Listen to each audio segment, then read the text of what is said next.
برکات نوری محمدی صلی اللہ علیہ وآلہ وسلم۔ بسم اللہ الرحمن الرحیم۔ السلام علیکم دوستوں، امید کرتا ہوں آپ لوگ خیریت سے ہوں گے۔ اللہ تعالیٰ آپ کو سلامت رکھے، خوش رکھے، اسی دعا کے ساتھ آج کی ویڈیو سٹارٹ کرتے ہیں۔ آج ہم آپ کو بتائیں گے برکات نوری محمدی صلی اللہ علیہ وآلہ وسلم کے بارے میں۔ ہمارے پیارے نبی صلی اللہ علیہ وآلہ وسلم عرب کے معزز قبیلے قریش سے تعلق رکھتے تھے۔ آپ کے والد کا نام حضرت عبداللہ اور والدہ کا نام آمینہ بی بی تھا۔ ہمارے پیارے نبی حضرت محمد صلی اللہ علیہ وآلہ وسلم 22 اپریل 12 ربیع الاول پیر کے دن 571 عیسوی کو مکہ میں پیدا ہوئے۔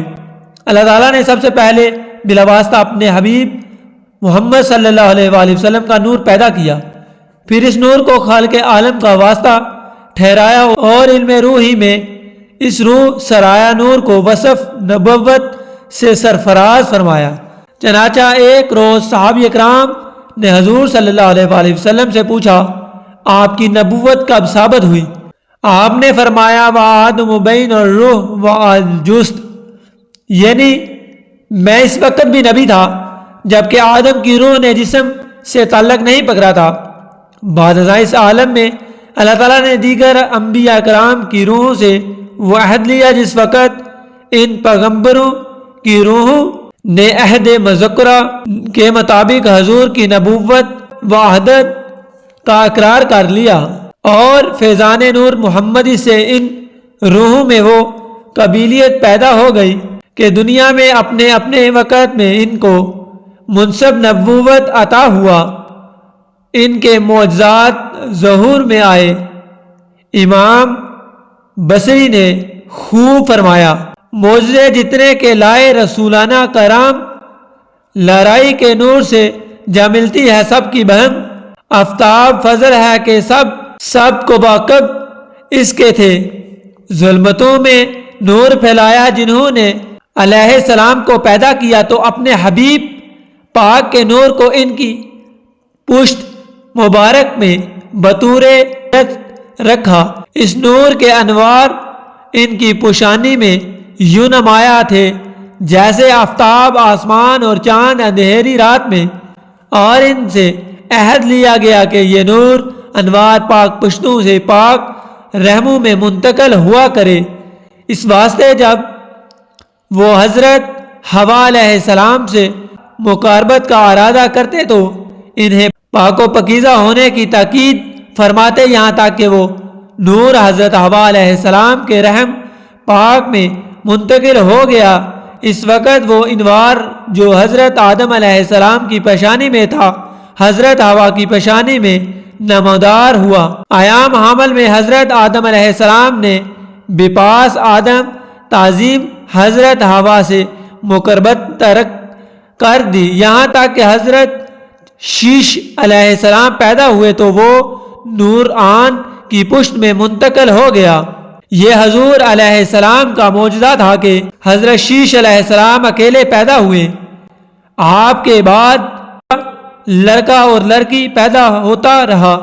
اس طرح یہ نور پاک پشتوں سے پاک رحموں میں منتقل ہوتا ہوا حضور علیہ السلام کے والد ماجد حضرت عبداللہ تک پہنچا۔ جمعہ کی رات کو آپ کی والدہ ماجدہ حضرت آمنہ کی رحم پاک میں منتقل ہوا۔ اس نور کے پاک اوصاف رکھنے کے لیے اللہ تعالیٰ حضرات کے تمام آباء و مہارت کو شرک و کفر کی نجات سے زنا کے آلودگی سے پاک رکھا۔ اسی نور کی برکت سے حضرت آدم علیہ السلام کو فرشتوں نے سجدہ کیا، اور اسی نور کے وسیلے سے ان کی توبہ قبول ہوئی۔ اسی نور کی برکت سے حضرت نوح علیہ السلام کی کشتی طوفان میں غرق ہونے سے بچی۔ اسی نور کی برکت سے حضرت ابراہیم علیہ السلام پر آتش نمرود گلزار ہو گئی۔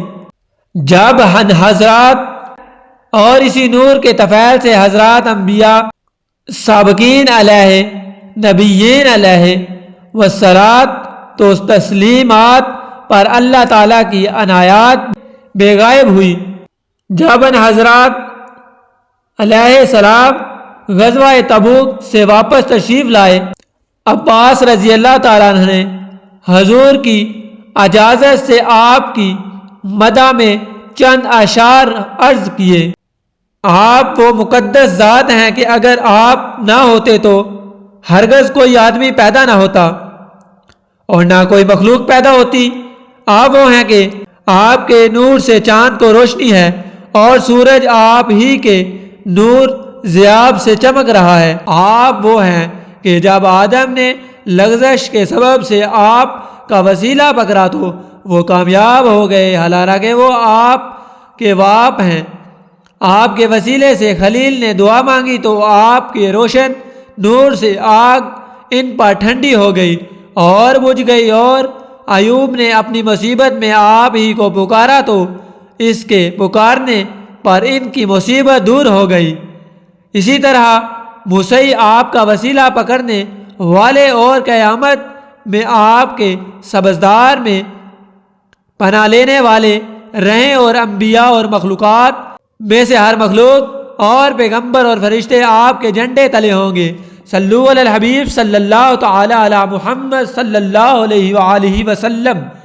تو آج کی ویڈیو میں ہم نے آپ کو برکات نوری محمد صلی اللہ علیہ وآلہ وسلم کے بارے میں بتایا۔ امید کرتا ہوں ویڈیو پسند آئی ہوگی۔ اگر پسند آئے تو لائک، کمنٹ اور چینل کو ضرور سبسکرائب کریں۔ ملتے ہیں ایک نئی اور اچھی ویڈیو کے ساتھ، تب تک کے لیے اللہ حافظ۔